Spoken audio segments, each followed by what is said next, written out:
मूरति सतगुरु मिलव सर्वाधार, मंगलमय मंगल करन विनवो बारंबार। ज्ञान उदधि अरु ज्ञान घन, सतगुरु शंकर रूप।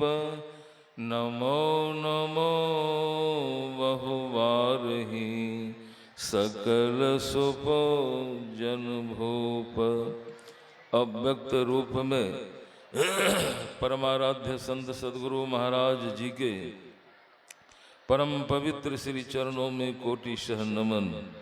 उनके ही परम पवित्र हृदय ब्रह्मर्षि संत श्री शाही स्वामी जी महाराज के परम पवित्र श्री चरणों में बारंबार नमन।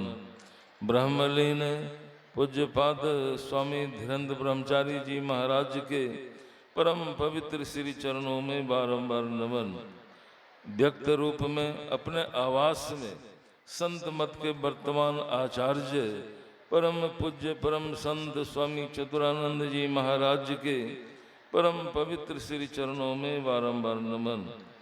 मंच पर विराजमान सर्वशक्तिमान सम्माननीय संत महात्मागण, सम्माननीय अखिल भारतीय संत मत सत्संग महासभा के पदाधिकारीगण, सम्माननीय सत्संग प्रेमी सत्संग संत मत सत्संग के अधिकारीगण, सम्माननीय धर्म प्रेमी सज्जनों, परम आदरणीय माताओं एवं भक्तिमती बहनों, सबों का अभिनंदन करते हुए मैं पदवंदन करता हूँ।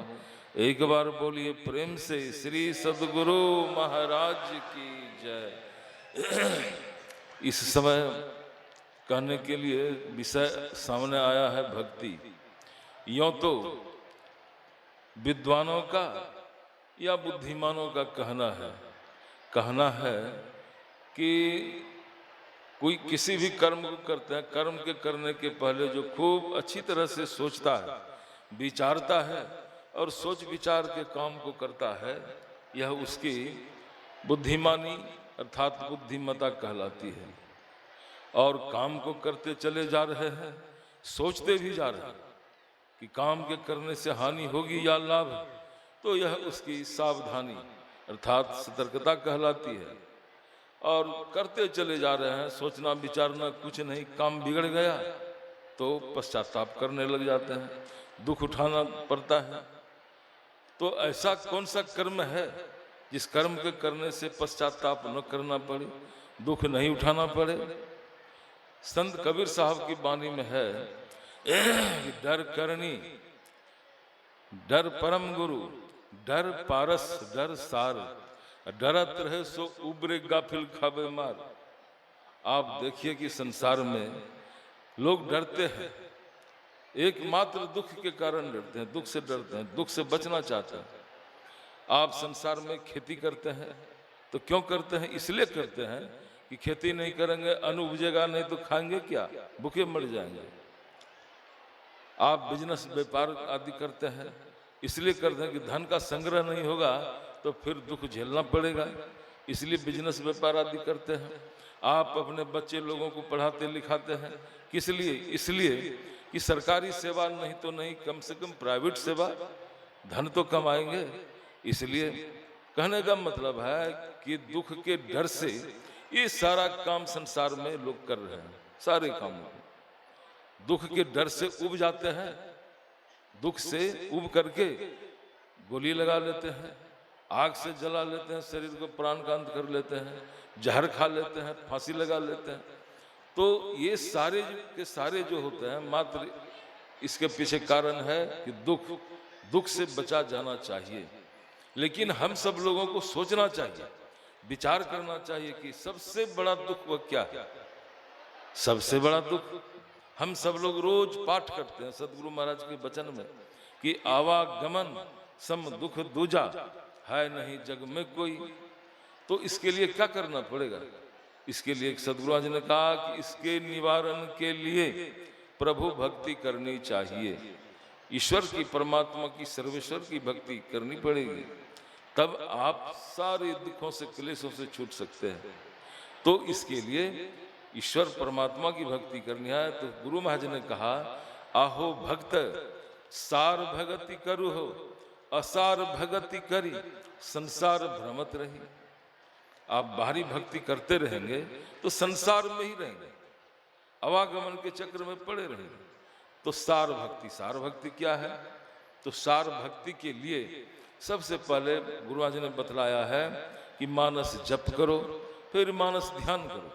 मानस जप, मानस ध्यान के करने से संसार से मन मुड़ता है, विषयों से छूटता है, मन बिल्कुल पवित्र होता है, तो हमारी सूरत भी पवित्र हो जाती है। जब सूरत पवित्र हो जाती है, मन पवित्र होता है, तो गुरु महाराज ने कहा, कर दृष्टि अरु ध्वनि योग साधन। दृष्टि योग की क्रिया करेंगे तो अंधकार से ऊपर उठेंगे, प्रकाश में जाएंगे। अब प्रकाश में जाने के बाद साधक को बहुत सारे शब्द सुनाई पड़ने लग जाते हैं। तो उसी शब्द मंडल में उस सार शब्द को, सार भक्ति, कबीर साहब की वाणी में है कि सार शब्द जाना नहीं, धोखे पड़ गया भेष। यह मानव तन परमात्मा ने दिया है। उसी सार शब्द को जानने के लिए यदि नहीं जाना, जानने का प्रयास भी नहीं किया, तो यह धोखे में चला जाएगा जीवन। तो शब्द मंडल में जाते हैं तो शब्द साधना की क्रिया बतलाई जाती है, शब्द साधना के लिए। तो उस शब्द साधना की क्रिया में बहुत शब्द आते हैं, बहुत शब्द आते हैं। शब्द कहाँ से? आसमान से। जब से यह संसार बना है तब से शब्द होते चले आ रहे हैं। जब तक संसार रहेगा तब तक शब्द होते रहेंगे, और आसमान में, आकाश में सारे शब्द समाते चले जाएंगे। तो साधक जब शब्द मंडल में जाते हैं तो बहुत सारे शब्द, बहुत घना शब्द आने लग जाता है। तो उन सभी शब्दों को छोड़ना पड़ता है, छोड़ते चले जाना पड़ता है, छोड़ते जाना पड़ता है, छोड़ते जाता है। कहीं वह शब्द, सार शब्द, वह शब्द आ जाता है, मिल जाता है। कब? जब संत सदगुरु महाराज की कृपा होती है, तब वह सार शब्द मिलता है। उसी शब्द के लिए हम लोग रोज पाठ करते हैं, सत शब्द धर कर चल मिलन सारे आवरण पार में। यह होता है कब? जब सदगुरु महाराज की कृपा उतरेगी, तब सदगुरु करुण कर तर टार धर में ही जावे पार में। सदगुरु बिन दया संतन की में ही जानना इस राह को, हुआ नहीं होता नहीं वो हो नहारा है नहीं। जब तक संत सदगुरु की कृपा नहीं आएगी, नहीं उतरेगी, तब तक बहुत दूर है। इसलिए संत साहिब स्वामी जी महाराज की वाणी में है कि हानि लाभ बिसराए जो सेव करे नहीं काम, ऐसे सेवक पर कृपा गुरु की आठों याम। राजा हो या रंग हो, मूर्ख या विद्वान, समदर्शी गुरुदेव की सब पर दृष्टि समान।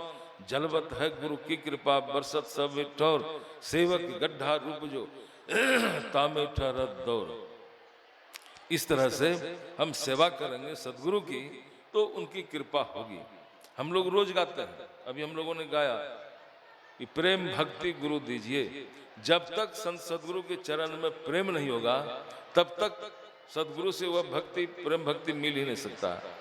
एक संत ने लिखा है कि जीव के लिए कि प्रेम सखी, जीव को कहा सखी, प्रेम सखी तुम करो विचार, बहरी न आना यह संसार। प्रेम सखी जो यही खिलनमा जो तो ही, प्रेम सखी तुम यही खिलनमा जो तो ही मन नर। प्रेम सखी यही स्वभाव तू चली आओ की मोही बुलाव। प्रेम खिलनमा यही स्वभाव, मैं तो ही देखूं तू मोही देख। खेलत प्रेम बहुत पचिहारी, जो खेले सो जग से न्यारी। झूठमुठ खेले सचमुच कोय, सचमुच खेले बिरला कोय। जो कोई खेले मन चितलाए, तो होते होते होइए जाए। मतलब भक्ति बीज बिन से नहीं, जो जुग जाए अनंत। ऊंच नीच घर जन्म ले तो संत को संत। यही आप लोगों की सेवा में मैंने थोड़ा सा बतलाया। बोलिए प्रेम से श्री सदगुरु महाराज की जय। आप